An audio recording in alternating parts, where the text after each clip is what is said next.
Are SOEs preferred to ZOZOs primarily because of the 2 prongs of detention without charge and soldiers being able to act independently of the police? My second question is, are we planning to return to lockdowns?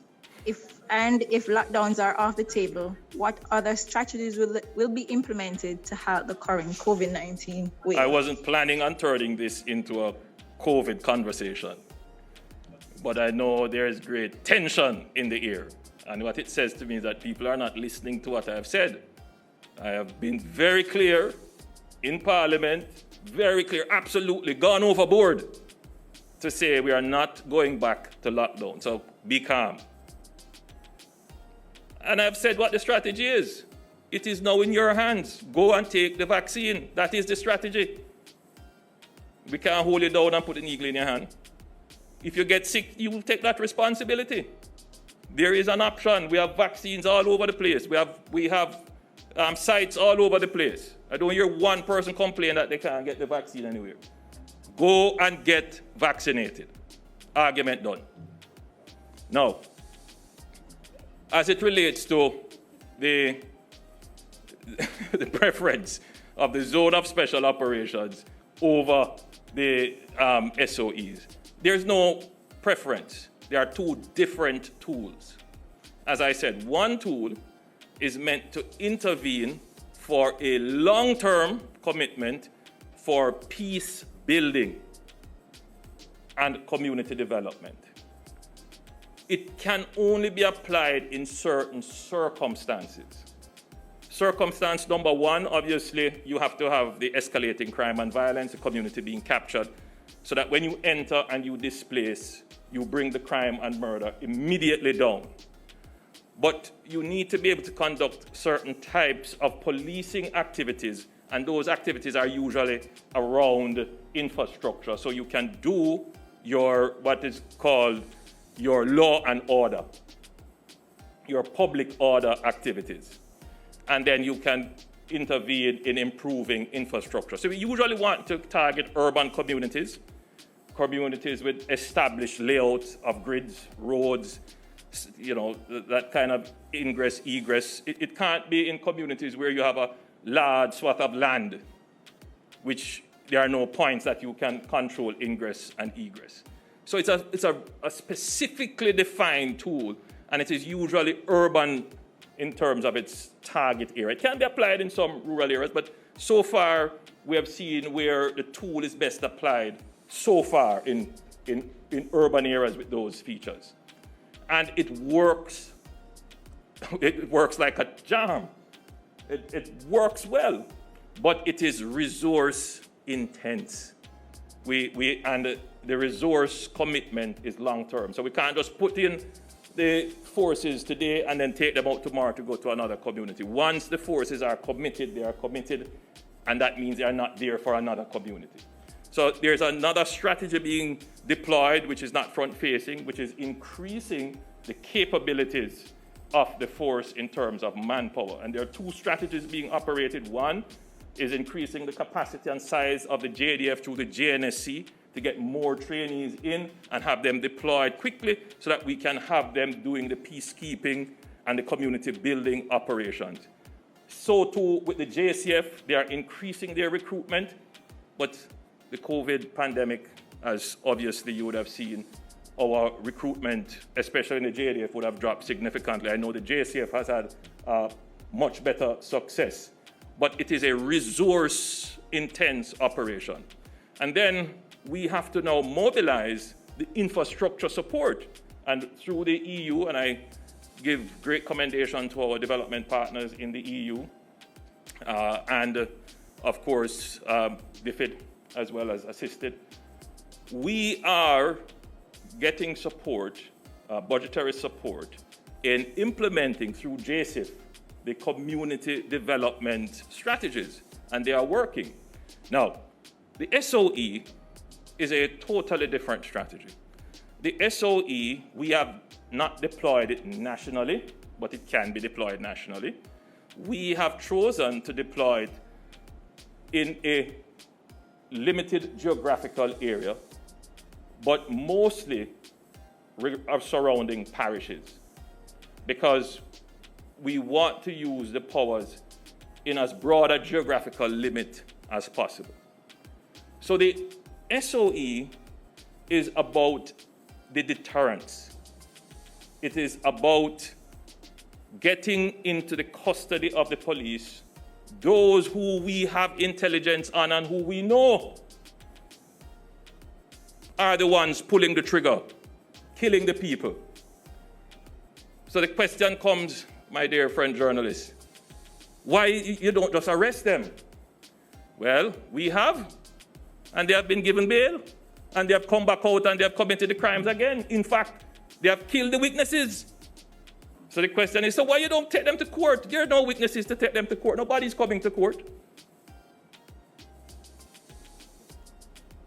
These are practical concerns that our security forces have to address. The criminals know this. They know this. And that is how they are operating.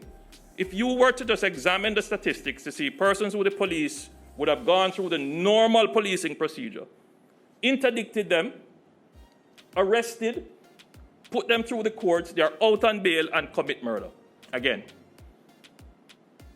Now, in a situation where you see this escalating, the government can't just sit back and fold its arms. We must be able to pursue the criminals. And those that we have detained, we have been very scrupulous, very careful about maintaining their human rights. I can't tell you we have been perfect, but any Jamaican comparing how SOEs have been used in the past versus how we have used the SOEs now must admit that the government has made great efforts. And yes, it can be refined, and we have sought to refine it at each iteration to improve. But until we resolve the constitutional issues, then we simply don't have that power.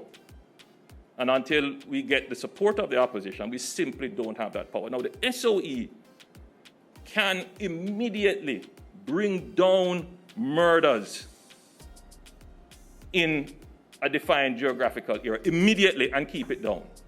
Why? Simple. The people who are committing the murders are usually the people. A high percentage of them are those that the SOEs target. They're not out there being able to intimidate communities, kill witnesses, and commit more murders. They're just simply not. They are in the detention of the police. And don't you think, as reasonable, rational citizens, that that power should be there under proper and careful use to protect and preserve the lives of every Jamaican, the innocent Jamaican people. So there are two different tools. They have two different uses, but they both contribute to the reduction in murders.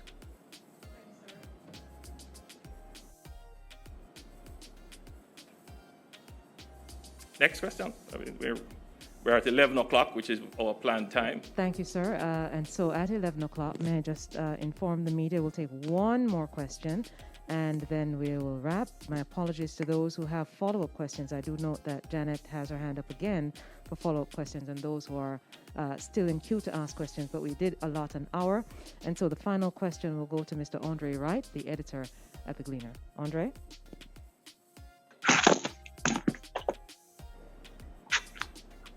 Yes, pleasant good morning, Mr. Holness. Did the government seek legal advice on its decision to disengage with so-called sovereign Maroons? And would the government not be derelict in refusing to finance projects in any such territories?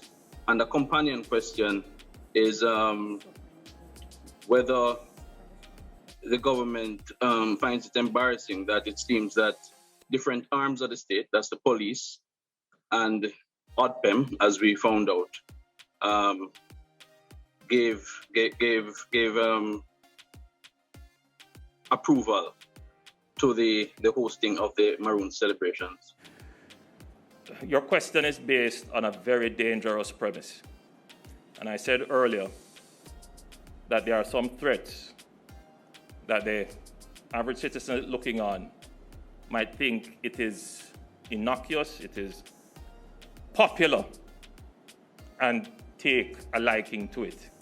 Because the discussions that are held in places that should know better does not highlight the threat. Jamaica is a unitary, sovereign state. There is no other sovereign authority in Jamaica other than the government of Jamaica. I want that to be absolutely clear. None. And under my leadership, not 1 inch of Jamaica will come under any other sovereign authority. What you are asking would be another for the government of Jamaica to fund, take taxpayers' money and grant funds to fund another government. This is not a government saying they are a local government, a parish council government, which is under our constitution. Are you crazy? Really? Do you know what you're asking? This is the stuff of how guerrilla wars come and states break down. Wake up, Jamaica. Don't court foolishness and problems. Wake up. People have died as a result. And you expect me to stand there as Prime Minister and fund activities that could lead to the breakdown of our state? Never. Thank you.